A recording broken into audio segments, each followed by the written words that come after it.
إن الحمد لله نحمده ونستعينه ونستغفره ونعوذ بالله من شرور أنفسنا وسيئات أعمالنا من يهده الله فلا مضل له ومن يضلل فلا هادي له وأشهد أن لا إله إلا الله وحده لا شريك له وأشهد أن محمدًا عبده ورسوله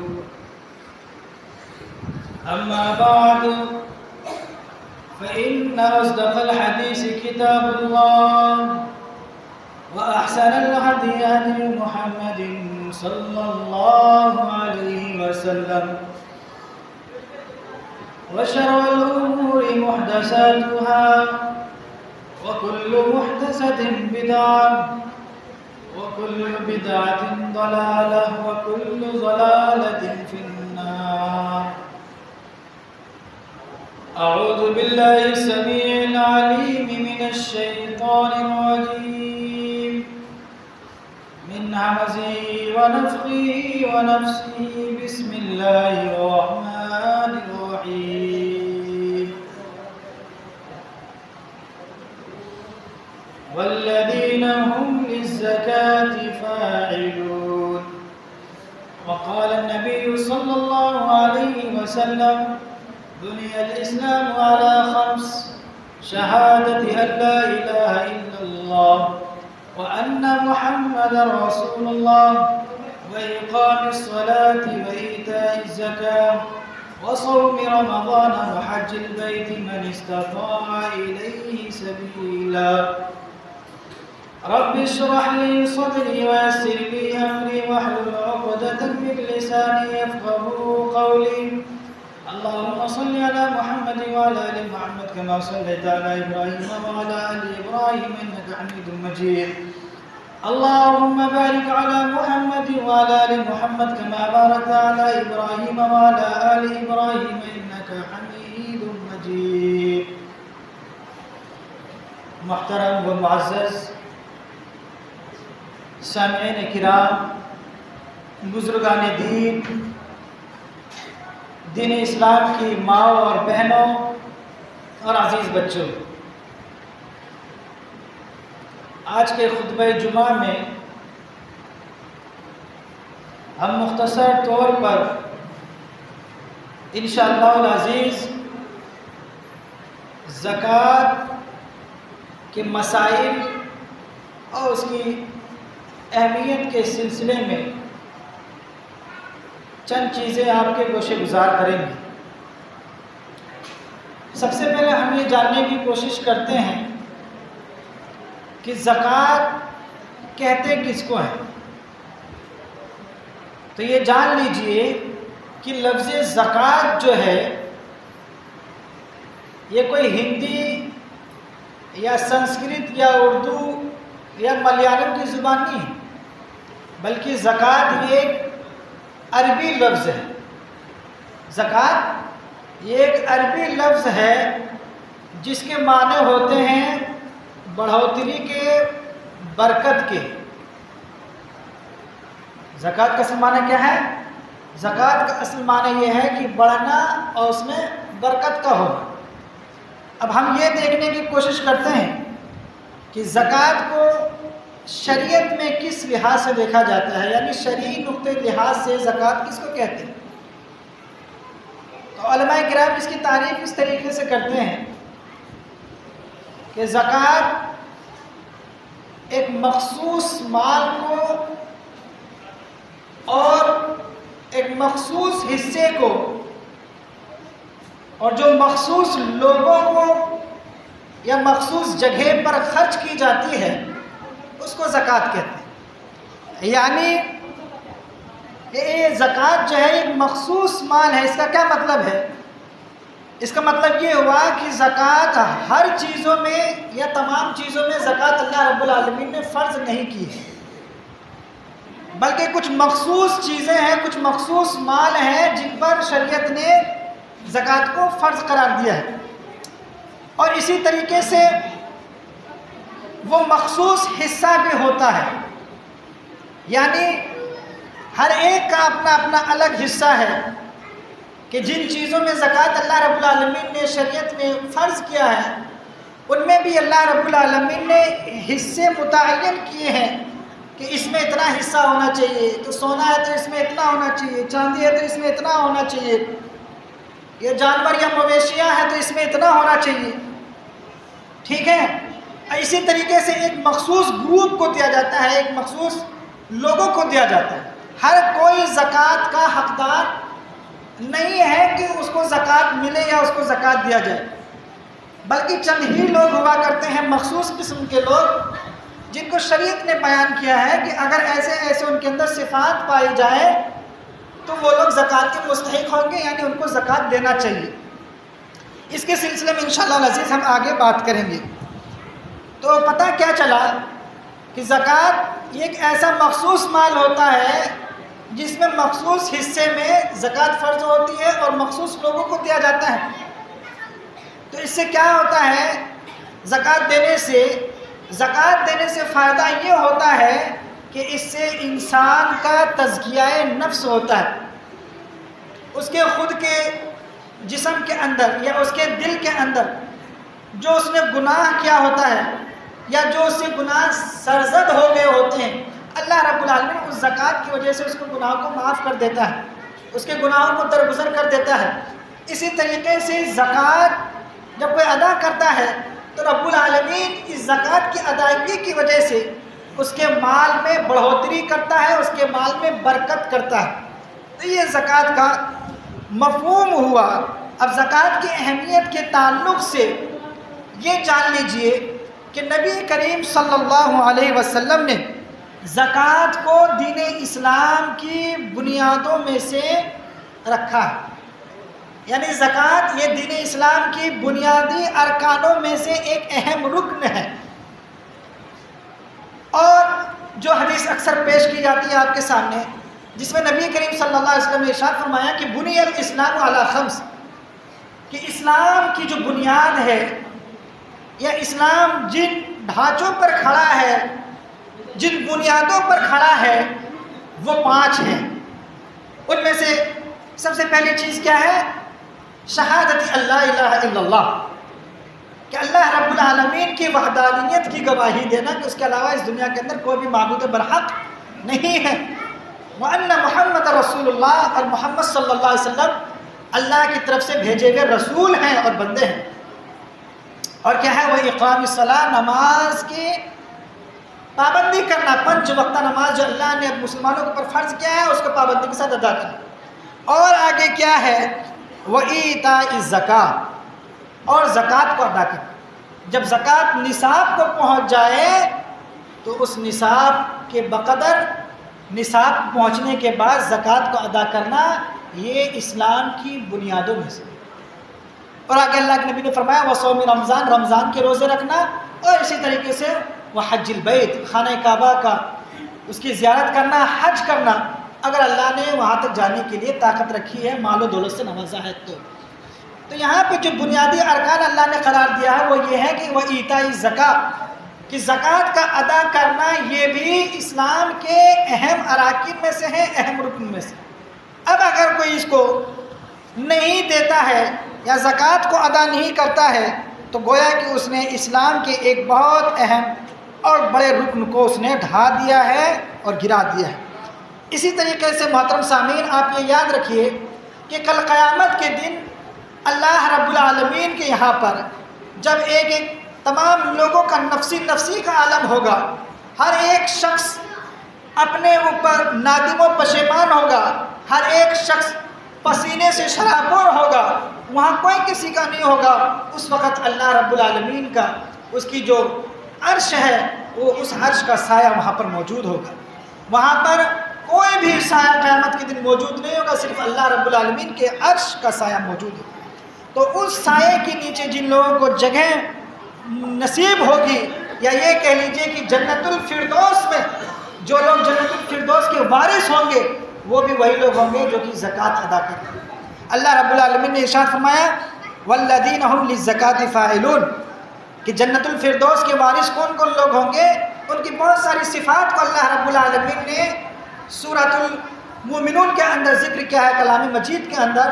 انہی میں سے ایک صفت یہ ہے کہ وہ لوگ جنت کے وارث ہوں گے، جنت الفردوس کے، جو لوگ کی اللہ کی راہ میں زکوٰۃ کو ادا کرتے ہیں. ٹھیک ہے، تو یہ زکوٰۃ کی اہمیت ہے اور اس کی فضیلت ہے. اب ہم یہ جاننے کی کوشش کرتے ہیں کہ اگر کوئی شخص زکوٰۃ نہ دے یا زکوٰۃ دینے سے انکار کرے تو اس کا کیا انجام ہوگا. تو یہ جان لیجئے کہ جتنے بھی مسلمان ہیں اگر وہ مکلف ہیں اور ان کا مال زکوٰۃ کے نصاب تک پہنچ رہا ہے تو زکوٰۃ کا ادا کرنا فرض ہے. یہ زکوٰۃ دین اسلام کی بنیادی اراکین میں سے ہے. اب اگر کوئی شخص زکوٰۃ کا انکار کر دے یا اس کی فرضیت کا انکار کر دے کہ میں زکوٰۃ نہیں دیتا یا میں زکوٰۃ کو نہیں مانتا، تو ایسا شخص کافر ہے اور دائرۂ اسلام سے وہ خارج ہو جائے گا، نکل جائے گا، وہ مسلمانوں کی لسٹ سے نکل جائے گا اور وہ کافر ہو جائے گا، مرتد ہو جائے گا. اور اگر وہ اسلامی حکومت کے تحت رہنے والا شخص ہے تو اس کو قتل کرنا بھی واجب ہو جائے گا، یعنی وہ شخص واجب القتل ہو جائے گا. اس وجہ سے کہ حضرت ابو بکر صدیق رضی اللہ تعالی عنہ کے سلسلے میں یہ واقعہ ملتا ہے کہ جب نبی کریم صلی اللہ علیہ وسلم کا انتقال ہوا تو آپ صلی اللہ علیہ وسلم کے فوت کیے جانے کے چند ہی دنوں کے بعد ایک بہت بڑا فتنہ کھڑا ہو گیا تھا مدینہ کے اندر. ابھی آپ کو فوت ہوئے زیادہ دن نہیں گزرے تھے، اس دنیا سے رخصت ہوئے، انتقال ہوئے نبی کریم صلی اللہ علیہ وسلم کو بہت لمبا زمانہ نہیں ہوا، بلکہ چند ہی دن گزرے تھے کہ ایک بہت بڑا فتنہ مدینہ کے اندر برپا ہوا. اور وہ فتنہ یہی مانعین زکوٰۃ کا تھا. یعنی کچھ لوگ ایسے کھڑے ہو گئے تھے مدینہ کے اندر جو یہ کہنے والے تھے کہ ہم زکوٰۃ ادا نہیں کریں گے. انہوں نے زکوٰۃ کی فرضیت کا انکار کر دیا تھا. تو اس وقت حضرت ابو بکر صدیق رضی اللہ تعالی عنہ کا کیا رویہ تھا یہ دیکھیے کہ انہوں نے فرمایا تھا، ان کے خلاف اعلان جنگ کرتے ہوئے حضرت ابو بکر صدیق نے فرمایا تھا، واللہ لو منعونی عقالا كانوا يؤدونه الى رسول اللہ صلی اللہ علیہ وسلم لقاتلتهم على منعه. اور یہ چیز بخاری مسلم کے اندر یہ روایت بیان کی گئی. کیا کہا تھا حضرت ابو بکر صدیق نے کہ قسم اللہ کی، جو لوگ نبی محترم صلی اللہ علیہ وسلم کو ایک رسی کے برابر، معمولی رسی کے برابر بھی اللہ کے نبی کو زکوٰۃ کے طور پر دیا کرتے تھے، اور آپ صلی اللہ علیہ وسلم کے فوت ہو جانے کے بعد اب اگر وہ لوگ اس رسی کے برابر اگر مجھے زکوٰۃ نہیں دیتے ہیں تو کیا کروں گا میں؟ لقاتلتہم، تو میں ان سے قتال کروں گا، میں ان سے جنگ کروں گا یہاں تک کہ وہ لوگ مجھے زکوٰۃ دے دیں.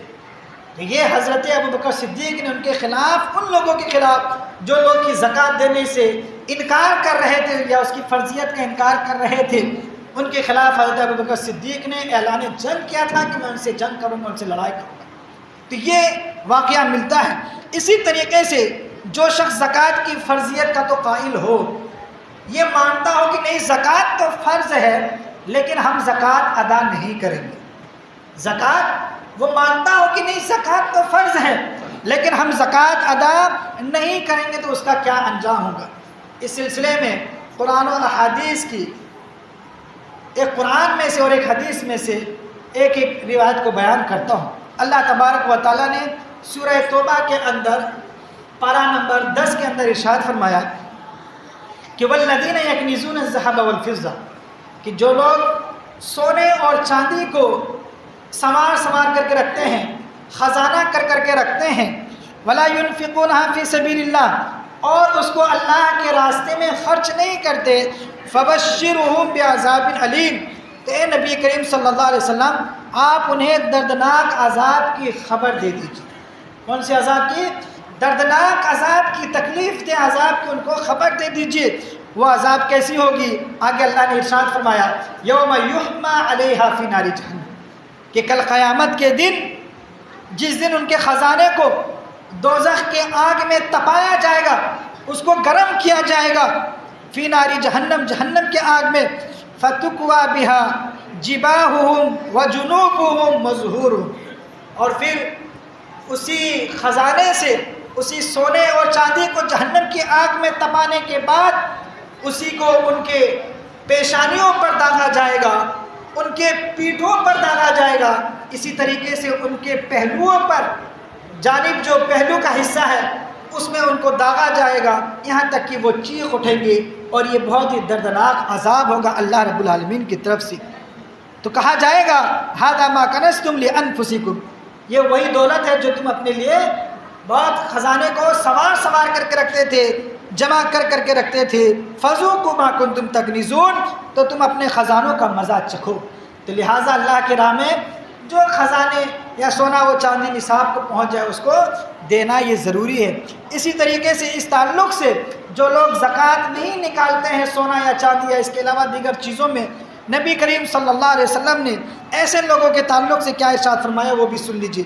نبی کریم صلی اللہ علیہ وسلم نے ارشاد فرمایا من آتاہ اللہ مالا، کہ جس شخص کو اللہ رب العالمین نے مال و دولت سے نوازا، مال و دولت سے نوازا اس کو، اور کیا کیا، فلم یؤدی زکاتہ، لیکن وہ شخص اس میں زکوٰۃ نہیں نکالتا ہے، سونے چاندی سے نوازا لیکن اس میں زکوٰۃ نہیں نکالتا ہے، مال و دولت سے نوازا لیکن اس میں زکوٰۃ نہیں نکالتا ہے، تو اللہ کے نبی محمد رسول اللہ صلی اللہ علیہ وسلم نے ارشاد فرمایا مُثِّلَ لَهُ يَوْمَ الْقِيَامَةِ شُجَاعًا أَقْرَعَ لَهُ زَبِيبَتَانِ، کہ کل قیامت کے دن اس کا یہ مال گنجے سانپ کی شکل میں آئے گا، گنجے سانپ کی شکل میں آئے گا، اور بعض جگہ یہ آتا ہے کہ وہ اژدہا سانپ کی شکل میں آئے گا، یعنی بہت بڑا سانپ کا روپ اختیار کر کے وہ سانپ آئے گا، اور کیا ہوگا، اقرع لہ زبیبتان، جس کی آنکھوں پر دو سیاہ نقطے ہوں گے، اور کیا ہوگا، یاخذ بلہزمتیہ یعنی بشدقیہ، یہ سانپ اس کے گلے کا توق ہوگا، اللہ رب العالمین اس سانپ کو اس کے گلے میں ڈال دے گا، جو سانپ اس کے گلے کا توق بن جائے گا، اور کیا ہوگا، ثم یقول انا مالک انا کنزک، اور یہ سانپ اس کے گلے کا توق ہوگا، اور اس کے جبڑے کو پکڑ کر کے سانپ کہے گا انا مالک و انا کنزک، کہ میں ہی تیری دولت ہوں اور میں ہی تیرا مال ہوں، لہٰذا میں ہی تیرا مال ہوں اور میں ہی تیرا خزانہ ہوں، اور سانپ اس کے جبڑے کو پکڑ کر کے یہ چیز کہے گا۔ تو لہٰذا ضرورت اس بات کی ہے کہ جن لوگوں کے اوپر زکوٰۃ فرض ہو جائے، چاہے سونے کے حساب سے ہو یا چاندی کے حساب سے ہو یا مویشیوں کے حساب سے ہو، جانوروں کی صورت میں ہو، یا تجارت کے حساب سے ہو، یعنی زرعی تجارتیں جو ہوتی ہے جس میں کھیتی باڑی کی جاتی ہے اس کے حساب سے ہو، ان تمام چیزوں پر زکوٰۃ کا ادا کرنا ہر ایک مسلمان کے لیے ضروری اور واجب ہے۔ اب ہم چلتے ہیں کہ کن چیزوں کے اوپر اللہ رب العالمین نے اور شریعت اسلامیہ نے زکوٰۃ کو فرض قرار دیا۔ تو سب سے پہلے یہ جان لیجئے کہ سونا اور چاندی یہ وہ چیزیں ہیں جن پر بالاجماع زکوٰۃ فرض ہے، سونا اور چاندی کے اوپر۔ اب سونا اور چاندی کا نصاب کیا ہے اور کتنے میں کتنا اس کو زکوٰۃ نکالا جائے گا، اس سلسلے میں آپ غور فرمائیں اور بغور سماعت فرمائیں کہ سونا اور چاندی میں زکوٰۃ دو بنیادی شروط کے مطابق ہی اس میں زکوٰۃ فرض ہوگا۔ اگر یہ دو چیزیں سونا یا چاندی کے اندر نہیں پائی جاتی ہے تو پھر اس کے اوپر زکوٰۃ فرض نہیں ہوگا۔ اور وہ چیزیں کیا ہیں؟ پہلی چیز یہ ہے کہ سونا یا چاندی کے اندر جس کے پاس بھی سونا یا چاندی ہو وہ نصاب کو پہنچنا چاہیے۔ شریعت نے جو نصاب مقرر کیا ہے سونا کا اور چاندی کا، اس نصاب کا پہنچنا اس کے لیے ضروری ہے۔ تو سونے کا نصاب کیا ہے؟ سونا یعنی گولڈ کا نصاب شریعت نے 85 گرام رکھا ہے۔ گولڈ کا نصاب یعنی سونے کا نصاب شریعت اسلامیہ نے 85 گرام رکھا ہے، جس کو آپ غالباً 7.5 تولہ کہہ سکتے ہیں۔ اسی طریقے سے چاندی کا نصاب شریعت اسلامیہ نے 595 گرام رکھا ہے، جس کو آپ غالباً 52.5 تولہ کہتے ہیں۔ تو اگر کسی کے پاس سونا ہے اور وہ 85 گرام یا کسی کے پاس چاندی ہے وہ 595 گرام کو پہنچ جاتا ہے تو یہ پہلی شرط اس کی مکمل ہو گئی۔ اتنا ہونا لازمی ہے، اس سے کم نہ ہو، زیادہ ہو جائے کوئی مسئلہ نہیں، لیکن اس جو مقدار بیان کی گئی ہے اس سے کم نہیں ہونی چاہیے، یہ پہلی شرط ہے۔ اور دوسری شرط کیا ہے؟ دوسری شرط یہ ہے کہ اس میں حولان حول ہو، یعنی 1 سال کی مدت اس پر گزر گئی ہو۔ بس سمجھ میں آ رہی ہے؟ یعنی وہ سونا یا چاندی اس کے پاس رکھے ہوئے 1 سال گزر گیا ہو۔ جہاں نصاب پورا ہونا ضروری ہے وہیں یہ بھی شرط ہے کہ وہ سونا یا چاندی اس کے پاس محفوظ طریقے سے رکھے ہوئے رہتے ہوئے 1 سال کی مدت گزر گیا ہو۔ جب یہ دونوں چیزیں ہو جائے، یعنی نصاب کو بھی پہنچ جائیں اور 1 سال بھی اس کے پاس رکھا ہوا وہ مال گزر جائے، تو اب اس کے اوپر زکوٰۃ فرض ہو جاتا ہے۔ اب کتنا زکوٰۃ وہ نکالے گا یہ بھی جان لیجئے کہ جب یہ دونوں شرطیں مکمل ہو گئی تو زکوٰۃ نکالنے کا طریقہ کیا ہے۔ تو یہ جان لیجئے کہ زکوٰۃ نکالنے کا سب سے بہتر طریقہ یہ ہے کہ سب سے پہلے آپ اپنے سونا یا چاندی کا وزن کر لیں کہ یہ نصاب کو پہنچ رہا ہے کہ نہیں پہنچ رہا ہے۔ اب اگر یہ نصاب کو پہنچ جائیں تو پھر مارکیٹ میں جا کر کے دیکھیں کہ ہمارا جو سونا یا چاندی ہے اتنا تک پہنچا ہے اور نصاب سے اوپر جا رہا ہے، تو اب اس کا ریٹ مارکیٹ میں کیا چل رہا ہے۔ بس سمجھ میں آ رہی کہ نہیں آ رہی ہے؟ اس کا ریٹ مارکیٹ میں، موجودہ مارکیٹ میں کیا ریٹ چل رہا ہے۔ کسی کے پاس 90 گرام یا 100 یا اس سے بھی زیادہ اگر سونا ہے تو اب وہ مارکیٹ میں جا کر کے یہ دیکھے گا کہ مارکیٹ میں ابھی اس کی قیمت کیا چل رہی ہے۔ اب پھر جب قیمت کی تعیین ہو گئی کہ اس کی قیمت اتنی ہو گئی، بس سمجھ آ رہی کہ نہیں آ رہی ہے؟ 85 گرام سونا یا 90 گرام یا اس سے زیادہ کی قیمت اتنی ہو گئی، تو اب وہ شخص کیا کرے گا؟ اس میں سے قیمت نکالے گا۔ کتنا قیمت نکالے گا؟ اس کی قیمت 2.5% نکالے گا، 2.5% یا اس کا 40واں حصہ زکوٰۃ کی نیت سے ادا کرے گا۔ بات سمجھ میں آ گئی؟ بات سمجھ میں آئی کہ نہیں آئی؟ بھیا بات سمجھ میں آ گئی سب کو؟ یہ مسائل ہیں، اس کو جان لیجئے، پھر کبھی بعد میں پھر مولوی صاحب سے بار بار پوچھتے ڈولیں گے کہ مولوی صاحب بتا دیجیے، ٹھیک ہے؟ تو جب یہ چیز پوری کھول کر کے ڈیٹیل بتا دیتے، ٹھیک ہے، بعد میں نہیں پریشان کرتے۔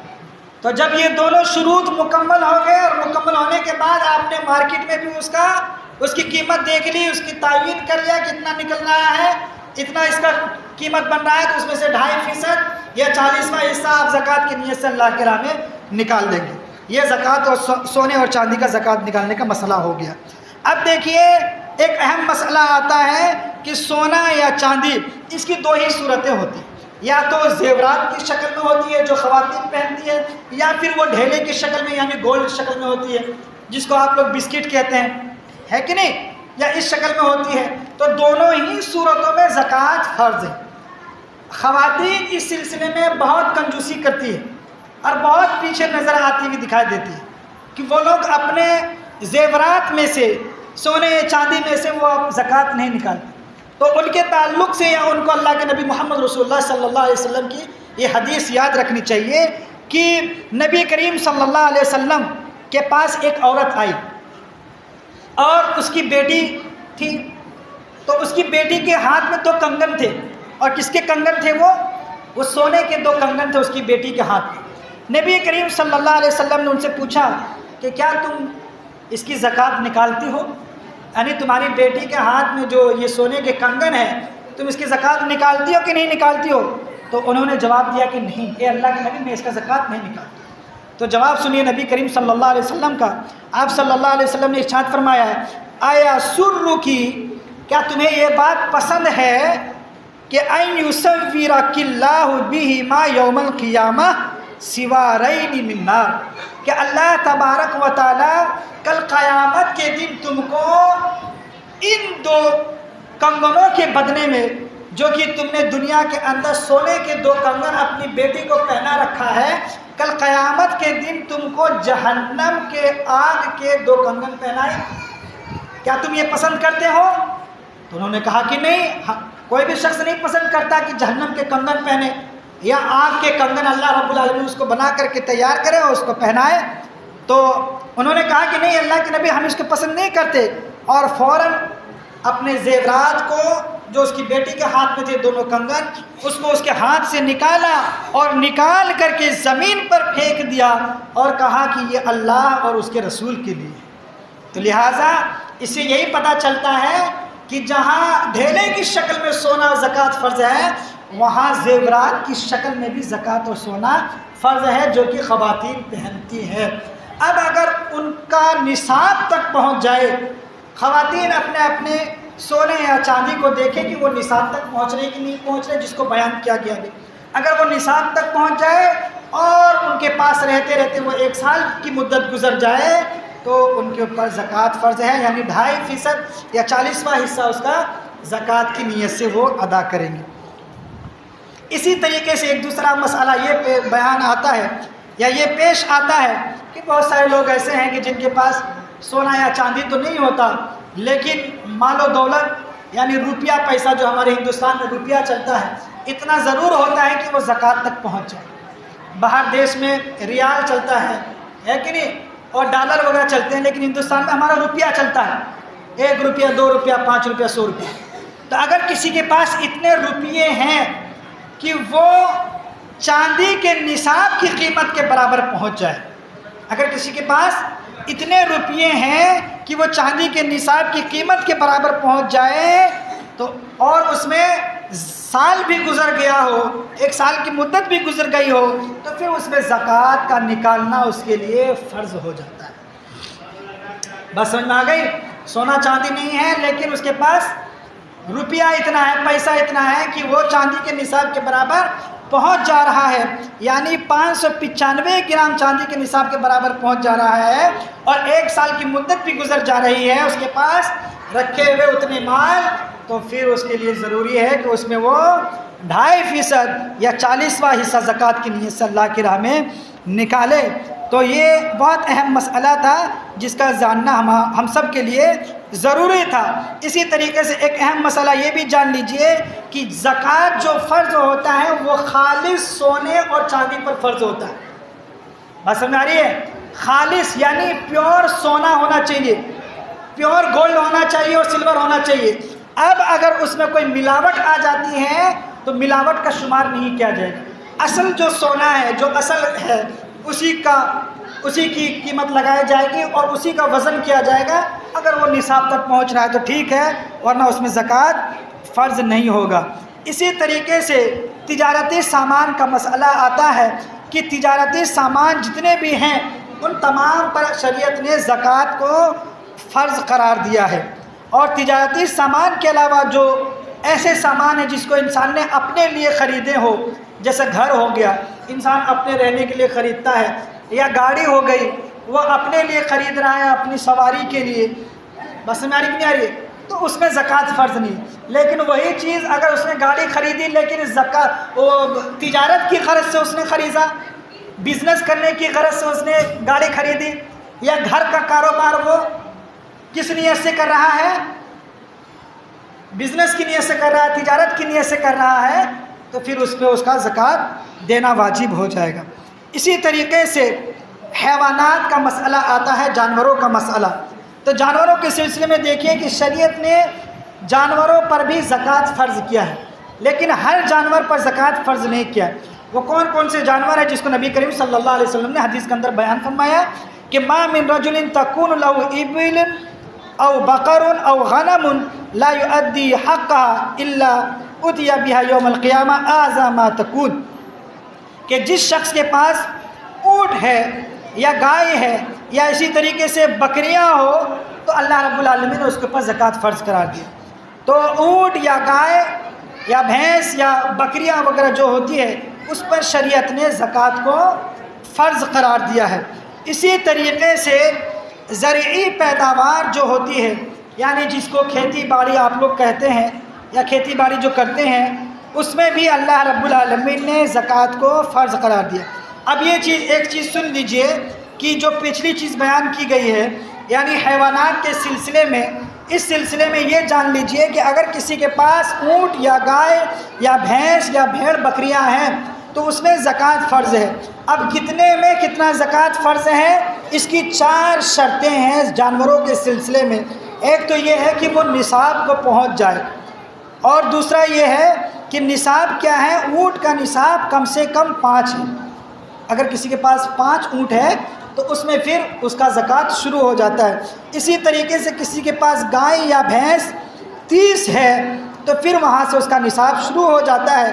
اسی طریقے سے کسی کے پاس بھیڑ یا بکریاں 40 ہے تو پھر وہاں سے زکوٰۃ شروع ہو جاتا ہے۔ اسی طریقے سے دوسری شرط یہ ہے کہ اس کے پاس اس کی ملکیت میں 1 سال گزر گیا ہو۔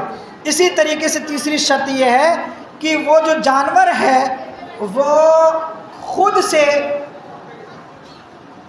دیہات میں جا کر کے یا پھر کھیتوں میں جا کر کے وہ جانور چرتے ہوں اور اس کا جو مالک ہے وہ اس کے لیے چارہ باہر سے خرید کر کے لا کے اس کو نہ کھلاتا ہو، یعنی وہ باہر سے خرید کر کے لا کر کے اپنے جانوروں کو نہ کھلاتا ہو، بلکہ وہ جانور ایسے جانور ہو کہ وہ خود ہی گھوم پھر کر کے اپنے چارے کا بندوبست کر لیتا ہوں، گھوم پھر کر کے کھا لیتے ہوں۔ یہ تیسری شرط ہے۔ اسی طریقے سے اور جو ایک اور شرط جو بیان کیا گیا، چوتھی شرط وہ یہ ہے کہ یہ جانور کھیتی باڑی یا بوجھ برداری کے لیے نہ ہو، یعنی یہ اس لیے نہ ہو کہ اس کو تجارت کی غرض سے لگایا جائے۔ اگر کوئی بھی جانور تجارت کی غرض سے ہے، بوجھ برداری کے لیے ہے، تو پھر اس میں زکوٰۃ فرض ہو جاتا ہے۔ تو بہت سارے اہم مسائل ہیں، مختصر وقت میں بیان کرنا اس کو بہت زیادہ یہ مناسب نہیں ہے اور نہ ہی بیان ہی کی جا سکتی ہیں چیزیں، لیکن مختصر طور پر یہ جان لیجئے کہ زرعی پیداوار جو ہے، کھیت وغیرہ اگر کسی کے پاس ہے تو اللہ رب العالمین نے اس میں بھی زکوٰۃ کو فرض قرار دیا ہے کہ جس کے پاس کھیت وغیرہ ہے تو اس میں بھی زکوٰۃ فرض ہے۔ جیسے کسی کے پاس گیہوں کی کھیتی کرتا ہے یا جو کی کھیتی کرتا ہے یا چاول وغیرہ کی کھیتی کرتا ہے یا کھجور یا انگور وغیرہ کی کھیتی کرتا ہے یا زیتون کی کھیتی کرتا ہے تو اس پر بھی شریعت نے زکوٰۃ فرض قرار دیا ہے، اس پر پوری امت کا اجماع ہے۔ اسی طریقے سے زرعی پیداوار کا نصاب کیا ہے، تو زرعی پیداوار یعنی جو آپ لوگ کھیتی باڑی کرتے ہیں اس کا نصاب جان لیجئے کہ نبی کریم صلی اللہ علیہ وسلم نے ارشاد فرمایا لیس فیما دون 5 اوسق صدقہ، کہ 5 وسق سے کم میں زکوٰۃ نہیں۔ اب یہ 5 وسق کیا ہے؟ 5 وسق کی مقدار موجودہ حساب کے اعتبار سے 653 کلو بنتا ہے، 653 کلو گرام، 653 کلو اگر کسی کے پاس ہے، اتنا کا اگر اس کے پاس پیداوار ہے اور اس پہ تو اس کے اوپر زکوٰۃ فرض ہو جائے گا۔ اگر 653 کلو گرام کسی کے پاس گیہوں ہے یا جو ہے یا چاول ہے یا کھجور ہے تو اس کے اوپر زکوٰۃ فرض ہو جاتا ہے، 653 کلو سے کم نہیں ہونی چاہیے۔ بعض علماء نے 630 کلو گرام بھی کہا ہے۔ تو اس کا زکوٰۃ کا حصہ کیا ہے؟ تو اس سلسلے میں نبی کریم صلی اللہ علیہ وسلم نے ارشاد فرمایا کہ اس میں کتنا زکوٰۃ میں کتنا حصہ ہوگا، تو آپ نے فرمایا فیما سقط السماء والعیون او کان اثریا العشر، کہ جس کھیت کو بارش نے سیراب کیا ہو یا اسی طریقے سے چشموں کے ذریعے سے سیراب ہوا ہو یا خود بخود وہ زمینی پانی سے سیراب ہو گیا۔ ایک زمین ایسی ہے یا ایک کھیت ایسا ہوتا ہے کہ بارش کے ذریعے سے اس میں وہ پانی، آپ لوگ پانی دیتے نا کھیتوں پر، تو بعض دفعہ بارش کے ذریعے سے ہی کام چل جاتا ہے، بعض دفعہ زمین کے اندر ہی اتنا پانی ہوتا ہے کہ اسی سے کام چل جاتا ہے۔ تو اگر اس طریقے کا مسئلہ ہے، یعنی اس کو یہ پمپ وغیرہ کے ذریعے سے یا مشین کے ذریعے سے اس کو پانی نہ دیا جا رہا ہو تو اس سلسلے میں شریعت نے کہا ہے کہ اس میں 10واں حصہ ہے۔ اگر وہ بارش کے پانی کے ذریعے سے یا خود بخود اگر وہ سیراب ہو گیا ہے، یعنی کھیت میں پانی اللہ رب العالمین کے ذریعے سے ہو گیا، آپ کی محنت اس میں نہیں لگی ہے، تو اس میں 10واں حصہ ہے۔ اور اگر اس میں آپ کی اپنی محنت ہے اور اس میں وہ کیا کہتے ہیں اس کو ٹویل وغیرہ جو کہتے ہیں مشین وغیرہ کے ذریعے سے اگر کھیت میں پانی دیا جا رہا ہے تو اس میں پھر 20واں حصہ ہے۔ اگر خود بخود کھیت سیراب ہو گیا ہو تو اس میں 10واں حصہ ہے، اور اگر آپ نے اپنی محنت کے ذریعے سے پانی کو پٹایا ہو یا پھر مشینوں کے ذریعے سے پانی دیا ہو تو اس میں پھر 20واں حصہ ہے۔ اور اسی طریقے سے اس میں یہ جان لیجئے کہ کھیتی باڑی کے سلسلے میں زرعی پیداوار جو ہے اس میں سال کا نکلنا ضروری نہیں ہے، اس میں سال کا نکلنا ضروری نہیں ہے۔ آپ اس میں یہ نہیں کریں گے، اس انتظار میں نہیں رہیں گے کہ ایک سال گزر جائے یا ایک سال کی مدت ہو جائے تب جا کر کے ہم اس میں زکوٰۃ دیں گے، نہیں، بلکہ اللہ رب العالمین نے کہا وَآتُوا حَقَّهُ يَوْمَ حَصَادِهِ، کہ اس کو اسی وقت ادا کر دو جب کہ اس کی کٹائی ہو، یعنی اس کا حق اس کے کٹائی کے دن ہی ادا کر دو۔ کیا مطلب ہے؟ اس کا مطلب یہ ہے کہ جب ہی کھیت تیار ہو جائے اور وہ پک کر کے تیار ہو جائے، کاٹنے کے لائق ہو جائے اور وہ زکوٰۃ کے نصاب کو پہنچ جائے، یعنی 653 یا 630 کلو گرام کے برابر پہنچ جائے، اسی وقت آپ اس کو زکوٰۃ کی نیت سے نکال کر کے مسجد یا مدرسہ یا اس جگہ میں دے دیں گے جہاں پر کہ زکوٰۃ دینا فرض ہے۔ اس میں سال کو گزرنا یا سال کا انتظار آپ اور ہم نہیں کریں گے کہ ایک سال گزرنا چاہیے جیسے کہ سونے اور چاندی میں گزرنا چاہیے۔ تو اتنا مسئلہ تو یہاں تک مسئلہ مختصر طور پر بیان کر دیا گیا۔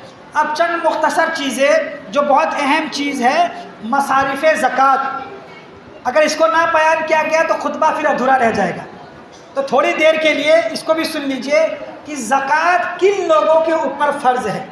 یعنی آپ کا جو نصاب ہے، ساری چیزیں ٹھیک ہے، نصاب کو پہنچ گئی، سونا چاندی یا کھیت یا اسی طریقے سے جانور وغیرہ، لیکن اب یہ زکوٰۃ دینا کس کو ہے؟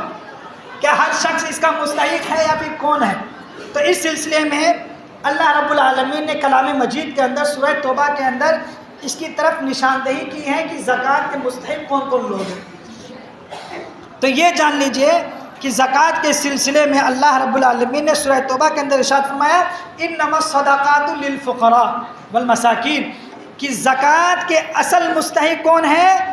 فقیر اور مسکین۔ زکوٰۃ کس کو دیا جائے گا؟ زکوٰۃ صرف فقیروں کو دیا جائے گا، مسکینوں کو دیا جائے گا، اور کس کو دیا جائے گا؟ والعاملین علیہا، اور ان لوگوں کو دیا جائے گا جو اس کے وصول کرنے کے اوپر موقوف ہے، جس کو ہم اور آپ مچند کہتے ہیں، چندہ کرنے والے۔ چندہ کرنے والے آتے کہ نہیں آتے؟ سفیر وغیرہ، تو وہ سفیر وغیرہ کے لیے جائز ہے کہ وہ اس میں سے اپنے محنت کی کمائی اس میں سے لیں۔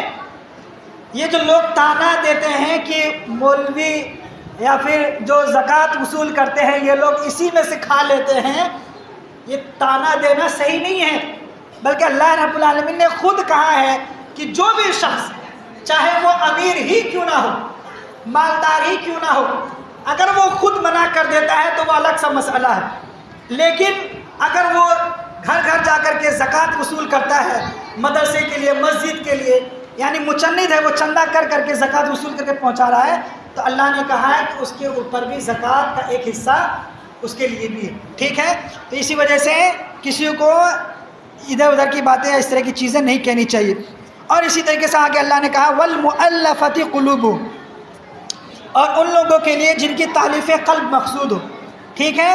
اور اسی طریقے سے والغارمین، کہ وہ لوگ جو کہ کہیں قید ہو گئے ہوں تو ان کو بھی زکوٰۃ دینا فرض ہے۔ وفی سبیل اللہ، اور اللہ کے راستے میں، وابن سبیل، اور جو لوگ مسافر ہو ان کو بھی زکوٰۃ دیا جائے گا، فریضۃ من اللہ، یہ اللہ کی طرف سے یہ تمام چیزیں فرض ہیں۔ تو آپ کو یہ جان لینا چاہیے کہ یہ 8 چیزیں جو اللہ رب العالمین نے بیان کی ہیں، یہ 8 لوگ ہیں، انہی لوگوں کے اوپر زکوٰۃ کو خرچ کیا جائے۔ مثلا مانیے زکوٰۃ انہی لوگوں کے اوپر خرچ کیا جائے گا جن کو اللہ نے بیان کیا ہے، اور یہ 8 لوگ ہیں، ان لوگوں کے علاوہ کنہیں اور لوگوں کے اوپر یا کنہیں اور جگہوں پر خرچ نہیں کیا جائے گا۔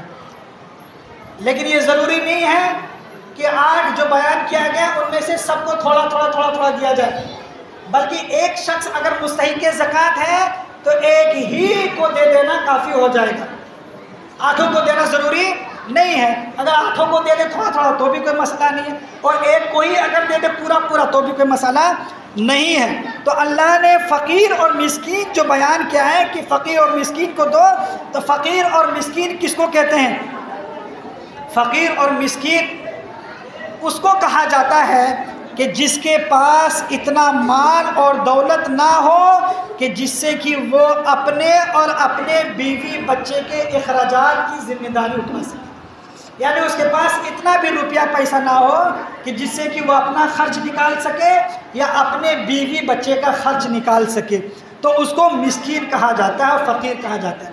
تو اب اس کے لیے زکوٰۃ کی رقم سے اس کو اتنا پیسہ دیا جائے گا، اتنا مال دیا جائے گا کہ 1 سال تک کے لیے اس کے لیے کم سے کم بندوبست ہو جائے، ٹھیک ہے؟ تو مسکین اور فقیر بھی اسی کو کہا جائے گا۔ اور اسی طریقے سے العاملین علیہا، یعنی جو زکوٰۃ کو وصول کرتے ہیں ان کے اوپر بھی زکوٰۃ کو خرچ کیا جائے گا۔ اسی طریقے سے اللہ نے کہا والمؤلفۃ قلوبہم، اس سے مراد وہ کمزور ایمان والے نئے نئے مسلمان ہیں جو کہ نئے نئے مسلمان ہوئے ہیں، جو لوگ نئے نئے مسلمان ہوئے ہیں یا وہ لوگ جن کے مسلمان ہونے کی امید ہے، کہ کوئی ایسا دکھ رہا ہو کہ اسلام سے قریب ہونے کو آ رہا ہے یا اس کے اندر یہ چاہت دکھ رہی ہے کہ مسلمان ہونے والا ہے، مسلمان یا اسلام کے سلسلے سے وہ کچھ قلبی تعلق رکھتا ہے، تو ایسے شخص کے اوپر بھی زکوٰۃ کے مال سے خرچ کیا جا سکتا ہے اگر وہ مستحق ہے تو، تاکہ وہ اسلام قبول کر لے، یا اگر اس کے پاس مال و دولت کی کمی ہے تو اس سے بھی اس کی زکوٰۃ کے مال سے اس کی عنایت کی جا سکتی ہے، اس کی مدد کی جا سکتی ہے۔ اسی طریقے سے اللہ نے کہا وفی الرقاب، یعنی غلاموں کو آزاد کرو۔ بہت سارے مسلمان ایسے ہیں جو قید خانے کے اندر بند ہیں اور ان کا کوئی گناہ نہیں ہے، بلکہ ایسے ہی کسی ہجومی تشدد میں کہیں کچھ ہنگامہ ہو گیا، اس میں کچھ مسلمان بھی دیکھنے کے لیے گئے تھے کہ کیا ہنگامہ ہو گیا، اور پولیس آئی اور سب کو پکڑ کر کے لے کے چلی گئی، حالانکہ اس میں اس کا کوئی قصور نہیں ہے۔ یا بہت سارے ایسے معاملات دیکھے جاتے ہیں جس میں 20 سال 30 سال گزر جاتے ہیں، ایک انسان جوانی میں قید ہوتا ہے، بڑھاپے کی عمر میں پہنچ جاتا ہے، اور اخیر میں جا کر کے یہ فیصلہ ہوتا ہے کہ اس کے پاس اس کے سلسلے میں کوئی کیس ہی نہیں، یعنی اس نے کوئی گناہ ہی نہیں کیا۔ تو اب ایسے وقت میں مسلمانوں کے لیے ضروری ہے کہ بڑے بڑے مسلمانوں کے لیے جو زکوٰۃ کا فنڈ قائم کیے ہوئے ہیں کہ ان زکوٰۃ کے مال میں سے ایسے مسلمانوں کو قید خانوں سے، جیل سے نکال کر کے ان کو رہا کیا جائے تاکہ وہ ایک اسلامی زندگی جی سکے۔ یہ بھی زکوٰۃ کا اہم مقصد ہے جو کہ میرے خیال سے آج کل مسلمانوں کے اندر سے ختم ہوتی ہوئی نظر آ رہی ہے، جو کہ بہت اہم مقصد ہے۔ بہت سارے مسلمان ایسے ہی قید خانوں کے اندر بند ہے۔ اسی طریقے سے فی سبیل اللہ کے اندر وہ تمام جگہیں آ جاتی ہیں جو کہ اللہ رب العالمین کی رضا، اس کی خوشنودی کے لیے بنائی گئی، جیسے فی سبیل اللہ میں سب سے پہلا گھر جو آتا ہے وہ اللہ رب العالمین کا گھر آتا ہے، وہ مسجد کا شمار ہوتا ہے، ٹھیک ہے؟ تو مسجد میں زکوٰۃ کا مال کا لگنا یہ جائز و درست ہے۔ اسی طریقے سے فی سبیل اللہ میں آپ کا مدرسہ مستحق ہے، یا مدرسے میں رہنے والے پڑھنے والے بچے اگر زکوٰۃ کا مال کھانا چاہیں اور وہ کمزور ہیں، غریب ہیں، تو ان کے اوپر بھی زکوٰۃ کا مال خرچ کرنا ضروری ہے۔ یہ فی سبیل اللہ میں اس کا شمار ہوتا ہے۔ تو فی سبیل اللہ میں مسجد، مدرسہ، اس طریقے کے جو تعلیمی ادارے ہیں اس میں زکوٰۃ کا مال خرچ کرنا ضروری ہے۔ سمجھ میں آ رہی کہ نہیں آ رہی ہے؟ اسی طریقے سے تو یہ چیزیں جو ہیں ختم ہو گئی، لیکن اس سلسلے میں ایک تنبیہ آپ لوگوں کو یاد رکھنے کی ضرورت ہے کہ یہ تمام چیزیں جو بیان کی گئی، زکوٰۃ کی اہمیت، اس کی فرضیت، ٹھیک ہے، اور کون کون زکوٰۃ کے مستحق ہیں، اس میں یا ان میں اگر کوئی شخص اپنے قریبی رشتہ داروں کو دیتا ہے، بعض دفعہ ایسا ہوتا ہے کہ بہت سارے لوگوں کے اپنے قریبی رشتہ دار خود زکوٰۃ کے مستحق ہوتے ہیں، اتنے غریب ہوتے ہیں، بعض دفعہ یہ دیکھا گیا ہے کہ ان کے خود کے پریوار زکوٰۃ کے مستحق ہوتے ہیں، اور فلاں صاحب زکوٰۃ دے رہے ہیں کسی اور کو، زکوٰۃ کے لیے کہیں مسجد میں جا رہے ہیں، کہیں مدرسے میں جا رہے ہیں، کہیں اور جا رہے ہیں، لیکن ان کا پریوار یا ان کے پریوار کی خود کی حالت یہ ہے کہ وہ زکوٰۃ کے مستحق ہے، ان کے پاس 2 وقت کی روزی روٹی کا بندوبست نہیں ہے، 2 وقت کے کھانے کے لیے پیسہ نہیں ہے ان کے پاس، اور روزی روٹی نہیں ہے، اور فلاں صاحب بہت بڑے بن کر کے، نواب صاحب بن کر کے دوسری جگہوں میں خرچ کرتے پھر رہے ہیں اور نام کما۔ تو آپ سب سے پہلے یہ دیکھیں کہ آپ کے اپنے قریبی رشتہ داروں میں کوئی زکوٰۃ کا مستحق تو نہیں ہے، کوئی اتنا غریب تو نہیں ہے کہ جس کے پاس 2 وقت کی روٹی کا کھانا یا بندوبست کرنا اس کے اپنے لیے، اپنے بیوی بچے کے لیے مشکل ہو رہا ہو۔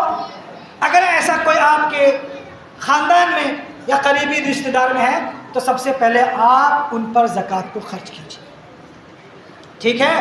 اور اسی طریقے سے جو آپ کے قریبی مسجدیں ہیں، آپ کے قریبی مدارس ہیں یا مسجد ہیں، اگر وہ زکوٰۃ کے زیادہ مستحق ہیں تو پہلے ان کو زکوٰۃ دیجیے، نہ کہ باہر والوں کو۔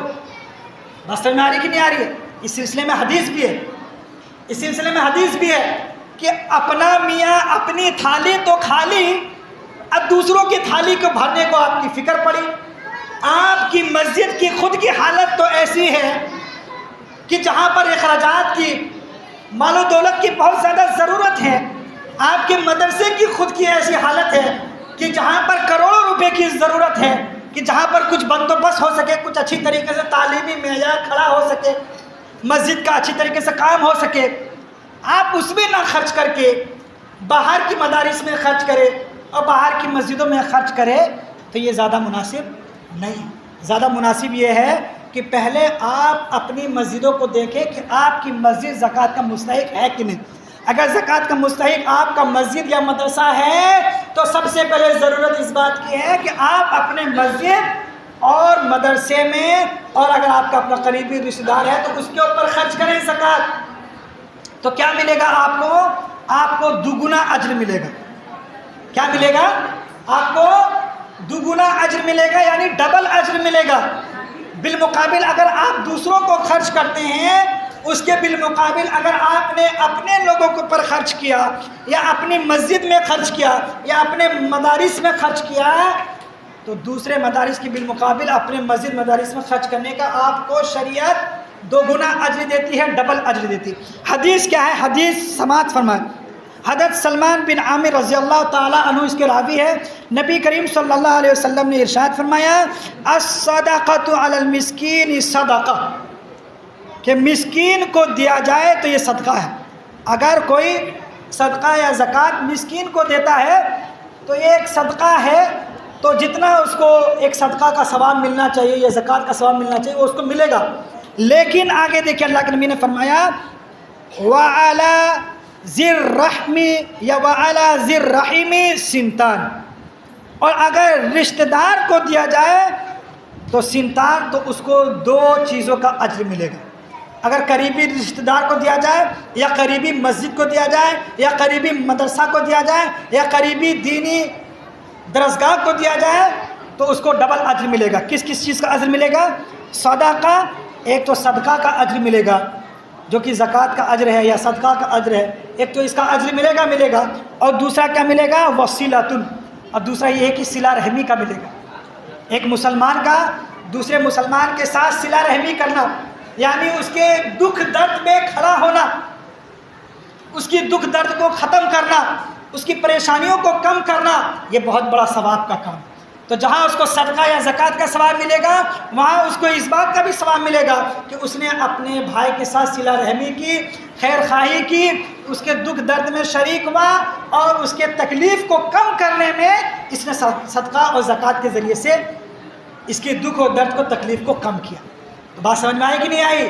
تو پہلے ان تمام صدقات اور زکوٰۃ کو جو بیان کیا گیا ہے اس کو خاص طور سے خلاصہ کلام یہ نکلا کہ اچھی نیت کے ساتھ، سچے نیت کے ساتھ اور اللہ کو راضی اور خوش کرنے کی نیت سے جب نصاب تک پہنچ جائے زکوٰۃ تو اس میں زکوٰۃ نکالے۔ سونے کا نصاب 85 گرام اور چاندی کا نصاب 595 گرام، 7.5 تولہ سونا اور 52.5 تولہ چاندی غالباً اتنا جب ہو جائے، یا اس کے علاوہ اور بھی جو چیزیں بیان کی گئی پورے خطبہ جمعہ میں، اگر یہاں تک پہنچ جاتا ہے تو اللہ کو راضی کرنے کی نیت سے اور زکوٰۃ کو نکالنے کی نیت سے اللہ کے راہ میں دے۔